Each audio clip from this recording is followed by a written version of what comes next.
好，我咧在25、26年前啊，我就覺得我哋姓成嘅人好少，咁啊講出去咧，大家都唔知呢個姓，以為係成吉思汗啲後代，咁樣咧我就想辦法睇到啲報紙啊，知道有邊度姓成啊，逐家逐戶去拜訪佢咯，然後咧在呢個1988年咧，就總之籌備咗3年，總之籌備到成立。總之係想辦法喺怡保邊度都好買一間會所，等我哋啲宗親大家有見面有集中嘅地方。咁啊結果經過呢20幾年呢，我哋又翻去中國經過睇到報紙邊處有姓成啊，我哋去拜訪下佢，又出一本我哋中華源流宗史。呢個中華源流宗史呢，就將全個中國所有姓成嘅，或者搬咗美國嘅、英國嘅、香港嘅，佢搬咗過去嗰邊啦，咁我哋都搜集佢嘅資料啦，好似移民一樣咯，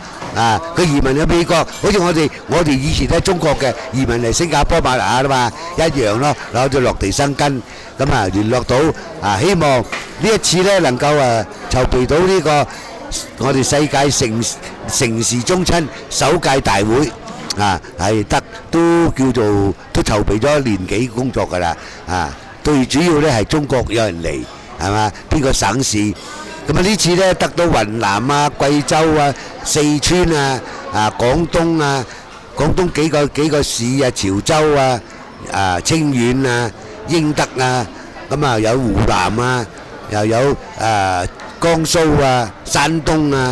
遼寧省嗰啲宗親。依家咧科學發達啦，依家喺網上咧，我哋有個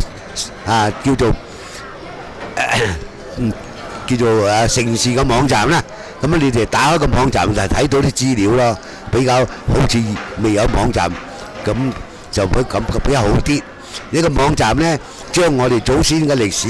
記錄喺度，亦都將各地嘅宗親嘅祠堂都列落去，咁樣咧一打開就睇到。依家年輕人都興網站，咁依家咧到現在咧，我哋呢個宗親會咧都叫做成立咗22年，繼續落去咧即係講話希望各地嘅啲明年或者後年，而家我哋暫定咧就係2年辦一屆，咁2年一屆。依家潮州咧亦都有意思想去做，湖南咧。嗰個雙鄉市咧，亦都想做，咁我話翻去你哋研究咗，睇邊個條件邊個你有做先又好點樣個優待法或者啲宗親點樣去法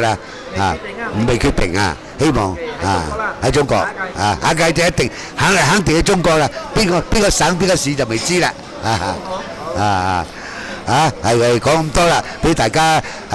分享下我哋呢個姓成嘅。了解我哋啲組織希望啲年輕嘅姓成嘅能夠加入我哋呢個宗親會大家為會嘅，為我哋成家嘅發揚光大啦多謝。個人姓成睇到報紙你都可以揾你哋。係啦，可以有一流。